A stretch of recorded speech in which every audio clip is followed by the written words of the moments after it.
नमस्कार दोस्तों। हरियाणा में एक हरा भरा गांव था। गांव का नाम था धनकपुर। धनकपुर गांव के बीचों बीच एक पुरानी हवेली थी। यह हवेली चौधरी हरी राम की थी। चौधरी हरी राम ऊंची कद काठी का एक रोबीला जाट था। लोग उसकी बड़ी इज्जत करते थे। गांव में सभी लोग उन्हें चौधरी साहब कहकर बुलाते थे। चौधरी हरी राम के 3 बेटे थे। तीनों ही सुंदर तगड़े जवान थे, पर तीनों का स्वभाव बिल्कुल अलग अलग था। चौधरी का बड़ा बेटा शमशेर सिंह था। जैसा नाम वैसा ही काम।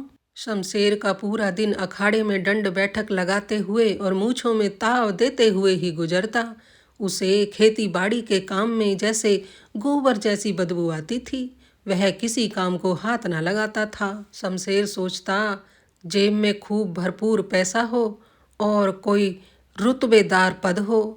मंझला बेटा था रघुवीर, जो कि बिल्कुल बनिया बुद्धि था। उसका हिसाब किताब लेन देन में ज्यादा मन लगता था। वह खेतों में काम करने के बजाय अनाज तोलने और बेचने, भाव बढ़ाने आदि के काम करता था। वह सोचता था कि खेतीबाड़ी में तो बस समय व्यर्थ करना है। कहीं शहर में जाकर कोई व्यापार शुरू करे तो जिंदगी सफल हो जाए। चौधरी का सबसे छोटा बेटा, जिसका नाम था रामफल, ना तो उसे पहलवानी का शौक था, ना ही उसे कोई हिसाब किताब में दिलचस्पी थी। वह एकदम भोला भाला और मेहनती किसान था। वह छल कपट और परपंचों से हमेशा दूर रहता था। वह कम बात करता और मेहनत अधिक करता था। उसके भोलेपन को देखकर गांव वाले उसे भोलू जाट भी कहकर बुलाते थे। उसे दुनिया की किसी भी बात से कोई मतलब नहीं था। वह सुबह सवेरे अपना हल बैल लेकर खेतों में जाता और पूरे दिन खेतों में मेहनत करता। समय का पहिया अपनी गति से चलता जा रहा था। अब चौधरी हरी राम बूढ़े हो चले थे। एक दिन चौधरी हरी राम अपनी बैठक में बैठे हुक्का गुड़गुड़ा रहे थे कि तभी शमशेर सिंह और रघुवीर उनके पास आए और बोले, बापू, अब हमसे यह साझा नहीं निभता। हमें आप अलग कर दीजिए। हम शहर में जाकर अपना कोई नया रोजगार शुरू करना चाहते हैं। यह सुनकर चौधरी हरी राम तो सन्न रह गया। उसने अपने बड़े बेटे से पूछा, मैं भी तो जानूं, तुम शहर जाकर क्या करना चाहते हो? शमशेर बोला, पिताजी, मैं शहर जाकर पहलवानी करना चाहता हूँ। पहलवानी के नए नए दाव पेच शहर के उस्तादों से सीखना चाहता हूँ और अपना नाम पहलवानी में कमाना चाहता हूँ।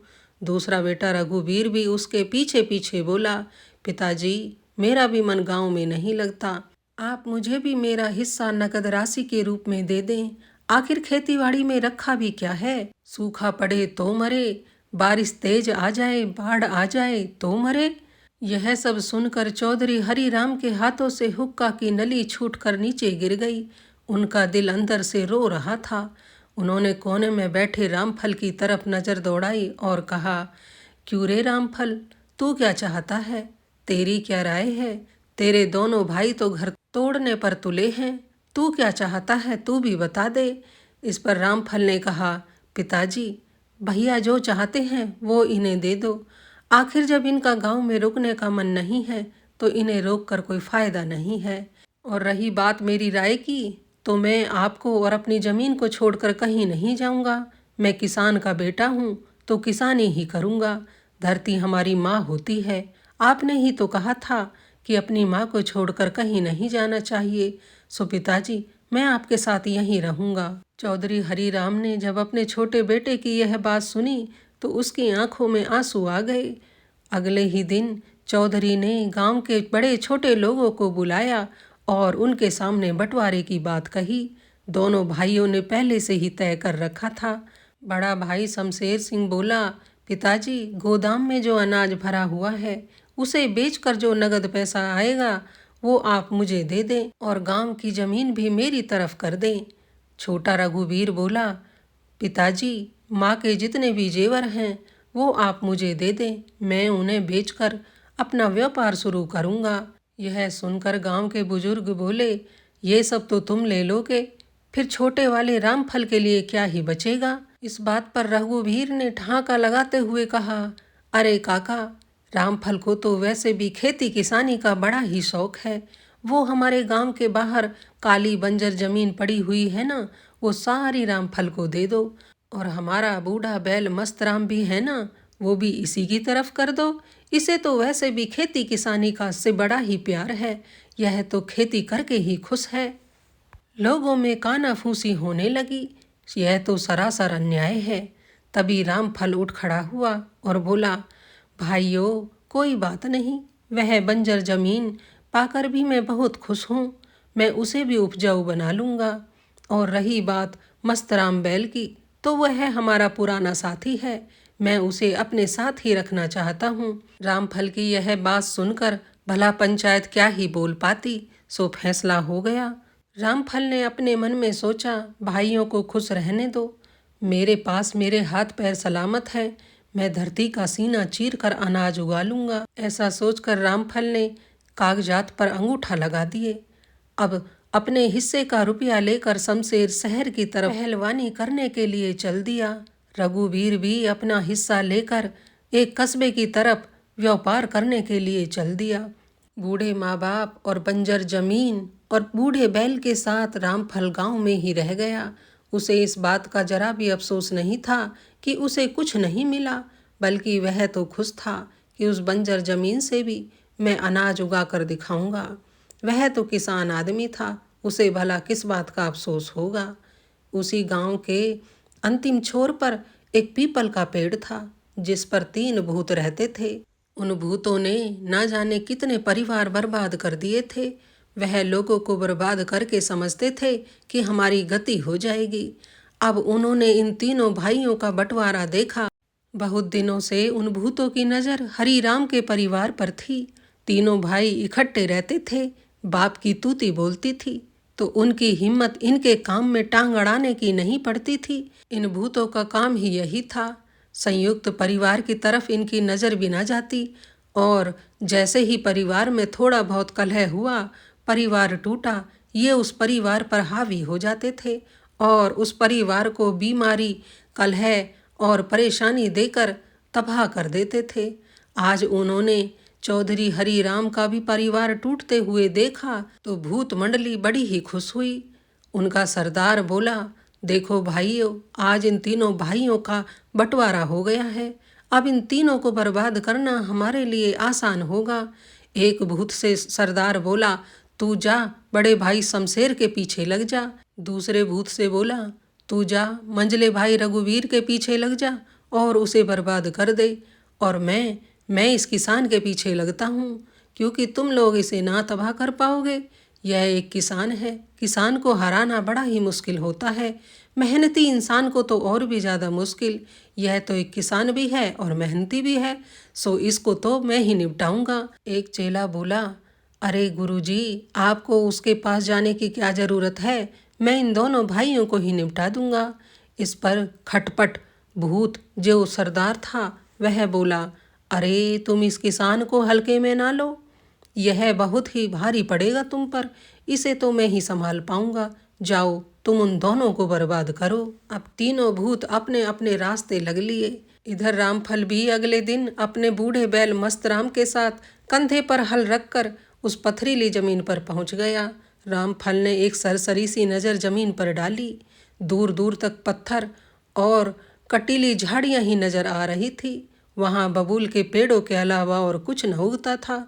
रामफल ने धरती माता को प्रणाम किया, कमर में अंगोछा बांधा और फावड़ा लेकर जुट गया कंकरीली झाड़ियों को काटने।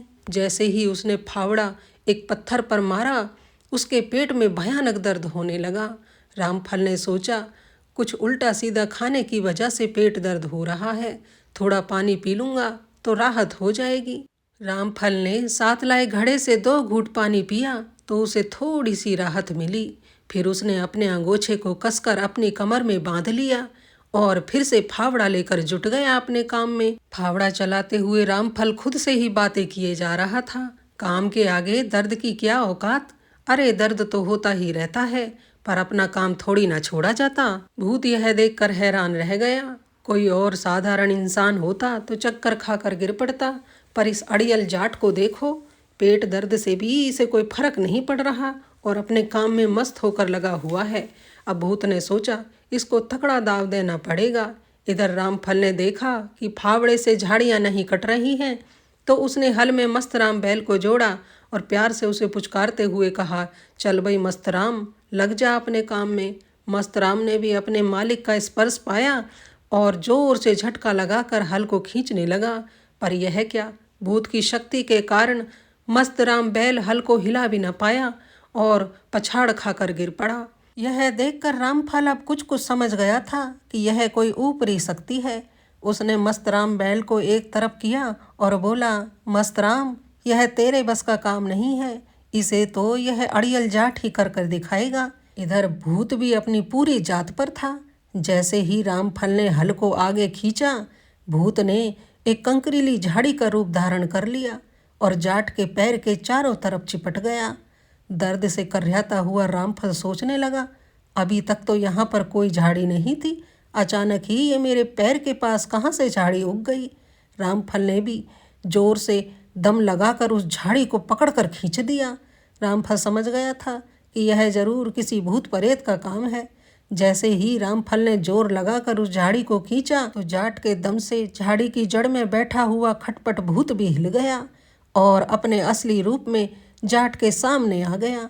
उसे देखते ही रामफल जाट बोला, अरे भूत, तेरी जात का बेदा मारूं, इतनी देर से तू परेशान कर रहा था, ठहर अभी तुझे मजा चखाता हूँ। भूतों का सरदार खटपट भूत यह देखकर डर गया कि इस अड़ियल जाट को तो कोई डर भी नहीं लग रहा है मुझसे। देखो तो कैसे धमका रहा है मुझे।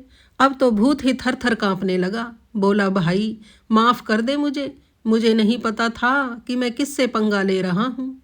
देख, अब मैं तुझे परेशान नहीं करूँगा। इस पर रामफल ने कहा, भाई इतनी आसानी से मैं तुझे नहीं छोड़ूंगा, तूने मुझे बहुत परेशान किया है। देख मेरे मस्तराम बैल की हालत, बेचारा कैसा निढाल पड़ा है। अब एक काम कर, तू मेरा बैल बन और मेरा खेत जोत। मेरे बैल को तो तूने बेकार कर दिया, अब तुझे ही मेरा खेत जोतना पड़ेगा, तभी मैं तुझे आज़ाद करूँगा, नहीं तो देख तेरी कमर तोड़ कर रख दूंगा। यह सुनकर खटपट भूत बेचारा मजबूर हो गया। जो भूत आज तक लोगों को डराता आया था, एक अड़ियल जाट के सामने उसकी सिट्टी पिट्टी गुम हो रखी थी। वह तुरंत एक ताकतवर बैल के रूप में बदल गया और हल को खींचने लगा। उसकी गति इतनी तेज थी कि जैसे कोई ट्रैक्टर खेत में चल रहा हो। रामफल पीछे पीछे चल रहा था और बार बार उससे कहता, और तेज चल, और तेज चल। खटपट बेचारा और तेज चलता। थोड़ी ही देर में पूरा खेत जोत कर रख दिया भूत ने। रामफल ने देखा खेत में पत्थर अभी भी पड़े हुए हैं। रामफल जाट बोला, अबे सुन खटपट, ये पत्थर क्या तेरा बाप उठाएगा? ये पत्थर खेत से निकाल कर बाहर कर दे और मिट्टी को नरम बना दे। खटपट भूत ने हाथ ऊपर किया, तभी एक हवा का बवंडर सा आया और खेत के सारे पत्थरों को उड़ा कर ले गया और जाकर नाले में डाल दिए। पूरे खेत की मिट्टी नरम हो गई थी। अब रामफल ने अगले ही दिन उसमें बीज डाल दिया। 2-3 दिन बाद जब गांव के लोग उधर से गुजरे तो खेतों में लहराती हुई फसल देखकर आश्चर्यचकित हो गए। रामफल ने इतनी पथरीली जमीन और कंकरीली झाड़ियों वाली जमीन को इतनी उपजाऊ जमीन भला कैसे बना लिया। सब दांतों के तले उंगली दबा रहे थे। इधर खटपट भूत की मेहनत से खेतों में फसल लहरा उठी। एक दिन खटपट भूत चौधरी के पास आया। चौधरी अपने खेतों में बैठा हुक्का गुड़गुड़ा रहा था तो खटपट हाथ जोड़ते हुए बोला, चौधरी साहब, अब तो आपके खेतों की मिट्टी भी नरम हो गई है, खेतों में फसल लहरा रही है, अब तो मुझे आज़ाद कर दो। चौधरी बोला, ना खटपट, मैं अभी तुझे आज़ाद नहीं करूँगा। अरे तुझे क्या परेशानी है यहाँ रहने में? तू यहाँ दूध दही खा और मज़े कर, वहाँ पेड़ पर पड़ा पड़ा क्या ही करेगा। यह सुनकर भूत बेचारा खामोश हो गया। कुछ ही दिनों में फसल भी पक गई। गेहूं की पीली पीली बालियां सोने की तरह चमक रही थी। किसान की हिम्मत और भूत की मदद से उसने खेतों में इतनी तगड़ी फसल उगाई थी। अब एक दिन रामफल ने भूत से कहा, भाई खटपट, फसल पक गई है, फटाफट फसल को काट कर बोरे में भर दे। भूत ने हवा का बवंडर बनकर पूरी फसल को रातों रात काट दिया और गेहूं की बालियों से अनाज का एक एक दाना निकाल कर अनाज बोरों में भर दिया। यह देखकर रामफल जाट खुशी से फूला ना समा रहा था। बंजर जमीन में इतनी अच्छी फसल हुई थी। अगले ही दिन रामफल अनाज को मंडी में बेचकर आया।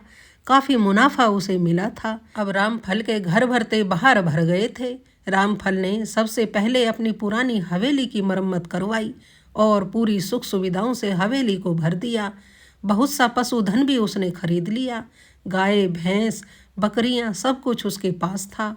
रामफल के माता पिता भी अपने बेटे की मेहनत से कमाए हुए धन को देखकर खुशी से फूला न समाते। वह ढेरों आशीष अपने बेटे को देते रहते। इधर एक दिन रामफल जब अपनी हवेली में बैठा हुक्का गुड़गुड़ा रहा था, तभी खटपट भूत उसके पास आया और पैरों के पास बैठते हुए पैर दबाते हुए बोला, चौधरी साहब, अब तो फसल भी बिक गई है और खूब मुनाफा भी मिल गया है। आपके घर में किसी चीज़ की अब कोई कमी नहीं है। अगर कोई कमी लगती है तो आप मुझसे कहें, मैं आपको धरती में दबा खजाना भी ला कर दे सकता हूँ। पर अब आप मुझे आज़ाद कर दो, मुझे बख्श दो, मुझे जाने दो। रामफल मुस्कुराता हुआ बोला, अरे खटपट भाई, तुम्हें मेरे यहाँ किस चीज़ की कमी है? अरे मज़े से घी दूध पियो और आराम से रहो। उस पीपल के पेड़ पर उल्टे लटके रहते हो सारे दिन, लोगों को डराते रहते हो। इससे तुम्हें क्या ही मज़ा आता है? देखो, साफ साफ बता देता हूँ, जब तक मेरे भाई सुधर नहीं जाते मैं तुम्हें आज़ाद नहीं करूँगा। यह सुनकर खटपट भूत अब घबरा गया। उसने किसी तरह से अपने दोनों साथियों को वापस बुला लिया। इधर शमशेर सिंह का हाल सुनो। पहलवानी करने के लिए शहर गया था, पर बुरी संगत में पड़ गया भूतों की शक्ति की वजह से और अपना सब कुछ बर्बाद कर लिया था। इधर रघुवीर को भी व्यापार में घाटा आ गया था और दाने दाने के लिए मोहताज हो गया था। कई दिन से दोनों भाई भूखे प्यासे थे। दोनों ने सोचा अपने घर की तरफ चला जाए, यहाँ तो हम भूखे मर जाएंगे। दोनों गिरते पड़ते किसी तरह से अपने गांव पहुँचे। मन में सोच रहे थे कि अपने भाई को कैसे अपनी शकल दिखाएंगे, पर बेचारे मरते क्या ना करते। उनके पास और कोई चारा भी तो नहीं था गांव लौटने के अलावा।